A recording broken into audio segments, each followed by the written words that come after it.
So today we are talking about inverse functions, and the concept of inverse functions is all about opposites or undoing something. An inverse function is a function that undoes the action of the original function. We're going to notate it like this: if f of x is the original, then the inverse is noted as f raised to the negative 1 of x. And this is just a notation thing, all right? It's not an operation we have to do, just simply a symbol that indicates, hey, this is the inverse. So here's how we're going to find them. There's 4 steps, and honestly, 3 of these, 1, 2, and 4, are all about just changing around our notation. Step 3 is the one where we're actually going to have to do some work, and our steps are going to change every single time we do it. So jot this down, pause your screen if you need, and then unpause it so we can kind of work through some examples. So, very first example that we're working through is f of x equals x plus 3. And we are going to kind of follow those steps here, where first thing we do is just change our f of x to y. That's the only thing I change in my equation, y equals x plus 3. Okay? Then I'm going to swap around that x and the y. So the x switches over there, equals y plus 3. Then what that does is it sets up a situation where, hey, if we undo everything and get y by itself, we basically get the opposite or the inverse function. So we can then subtract 3 from both sides because we're trying to get y by itself. We'll get x minus 3 equals y. And that final step there, just replacing y with our inverse function, we'll get x minus 3 equals the inverse of x.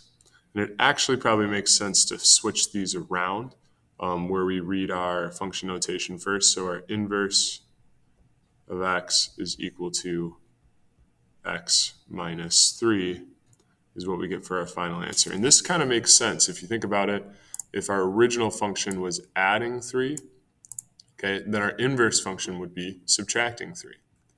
So let's do this with example 2. This time we have g of x, so we're going to use the inverse g is what we're trying to find. But first thing we want to do is just swap that out with y. So y equals 2x. And then we're going to do that flip-flop here. So x equals 2 times y. And if we're trying to undo a multiplication, then we are going to divide both sides. So we got x divided by 2, 2y divided by 2, and that is going to give us x divided by 2 equals y. We can swap that y out with our inverse symbol. So x divided by 2 equals the inverse of g. Because remember, we are taking g of x here, not f of x. And for that last step, just to make sure it's nice and clean, I'm going to take my inverse and I'm going to write it on the left side instead of the right side, just to have a nice, clean function there. So we're going to build in complexity here. The last two we just did two-step equations. Now you can see, hey, we have, the last two we did one-step equations. Now we have 2 steps going on. We're multiplying and subtracting. So we're going to have to undo those things. That first thing we can do is swap out our h of x with y. So y equals 4x plus 8. And then we can do that swap of x and y. So x equals 4y plus 8. And we're working to get y by itself, so I'm going to subtract 8 from both sides first. We'll get x minus 8 equals 4y. And then we'll need to divide out y on both sides, divide out 4 on both sides. So we get x minus 8 over 4 equals y. And I'm going to flip out this y into the inverse sign and then switch sides of my equations in one step here. I'm going to have h, the inverse of h, equals x minus 8 divided by 4, and that's an x there. Now you can, if you want to, you can say this is also equal to x divided by 4 minus 2 if you wanted, by splitting the fraction up and simplifying further. But either way is okay. I'll put an or here. These are saying the same exact thing. So moving on to example 4, kind of following those same steps, we get y. Oh, let me undo that real quick. That was really messy.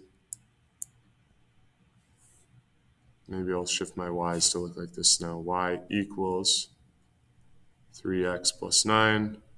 We can switch those x and y's around. So x equals 3y plus 9. And then we're trying to get y by itself. So subtract out the 9. Subtract out the 9. Move it over. Get x minus 9 equals 3y. Divide out 3 from both sides.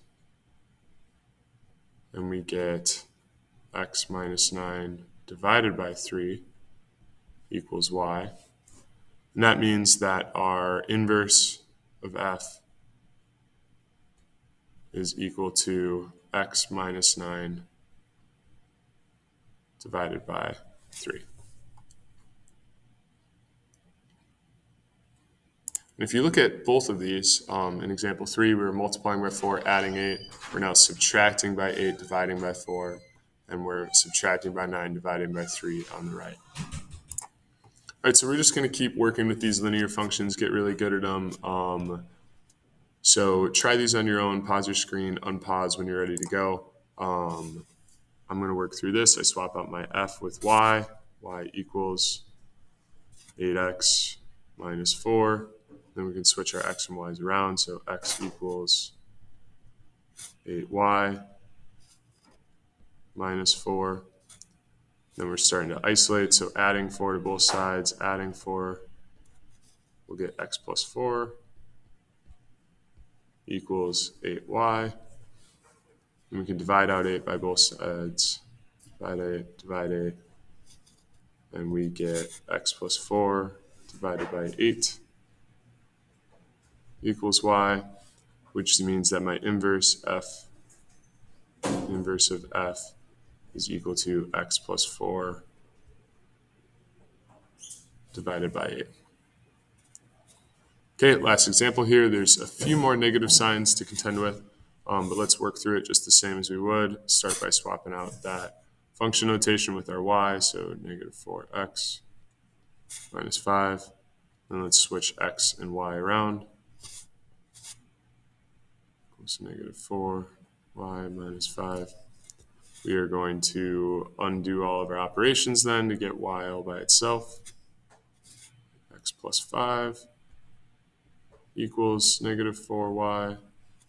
And then we need to divide out by negative 4 this time. And we'll get x plus 5 divided by negative 4 equals y. And so our inverse of h is equal to x plus 5 divided by negative 4. If we wanted to, we could also kind of swap that negative sign, have it be up top, have the bottom be positive. It might be helpful to write it, and have that as negative x minus 5. Either one of those is going to be okay. This is a nice instance of or, and we have a choice in how we want to represent that. So once you get that done, move on to practice problems. Make sure to show any work that's completed so that you can get credit for it.